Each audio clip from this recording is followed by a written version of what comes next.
लोकसभा में अब sitting arrangement बदला है। टीएमसी के बागी सांसद अब अलग बैठेंगे। खबर है कि अभिषेक बनर्जी अब तीसरी लाइन में बैठेंगे, सुदीप बंदोपाध्याय पहली लाइन में बैठेंगे और विपक्ष के साथ टीएमसी के बागी सांसद बैठेंगे। स्पीकर ने 39 सांसदों की सीट बदली है। अभिषेक अब तीसरी लाइन में बैठेंगे और सुदीप अब पहली लाइन में बैठेंगे।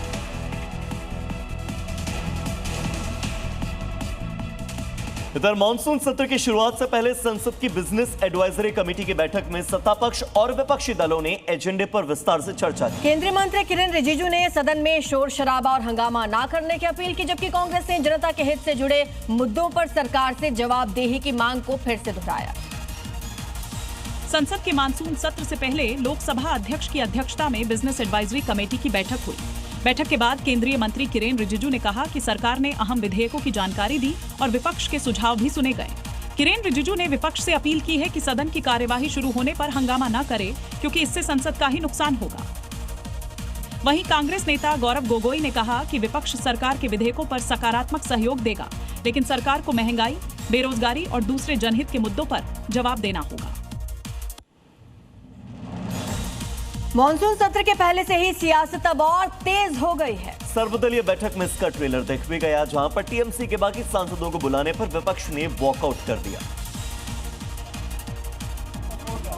हालांकि ये विरोध सांकेतिक था। विपक्ष के नेता थोड़ी देर के लिए मीडिया के सामने आए, बयान दिया और फिर वापस बैठक में चले गए। विपक्ष के इस एकजुटता ने सरकार की चिंता बढ़ा दी, क्योंकि संविधान संशोधन के लिए सरकार को 1/3 बहुमत की जरूरत है। अगर विपक्षी सांसदों में सेंध नहीं लगी तो ये मुश्किल होगा। तो संसद के मॉनसून सत्र में इस बार काफी ज्यादा हंगामा होने के आसार हैं। जोरदार हंगामा होने वाला है। विपक्ष ने अपना एजेंडा साफ कर दिया है और चंदा चोरी से लेकर पेपर लीक तक सदन में मोदी सरकार को घेरने का पूरा इंतजाम कर लिया है। और यही कारण है कि सत्र शुरू होने से पहले ही राहुल गांधी और कांग्रेस अध्यक्ष मल्लिकार्जुन खड़गे ने चंदा चोरी पर पीएम मोदी को चिट्ठी लिख निष्पक्ष जांच की मांग की है। वहीं सर्वदलीय बैठक में भी कांग्रेस ने अपनी मंशा साफ कर दी है। यानी इस सत्र में भी हंगामा होने के पूरे आसार दिख रहे हैं। जहां सरकार महिला आरक्षण, परिसीमन, वन नेशन वन इलेक्शन जैसे तमाम बिल को पास करने की कोशिश में है, तो वहीं विपक्ष चंदा चोरी से लेकर पेपर लीक पर सरकार को घेरने की रणनीति बना रहा है।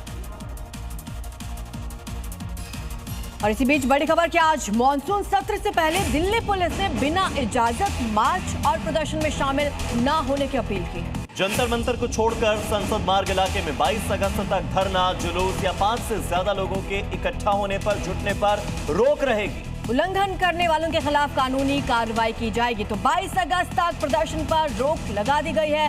संसद मार्ग पर धारा 163 लागू रहेगी।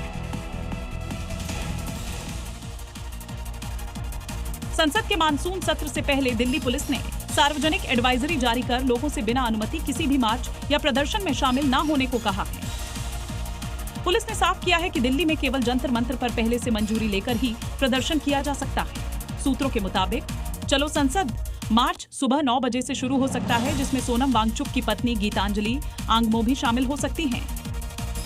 आयोजकों ने प्रदर्शनकारियों से केवल सकारात्मक नारे लगाने और तिरंगा, संविधान की प्रति या महापुरुषों के चित्र साथ रखने की अपील की है।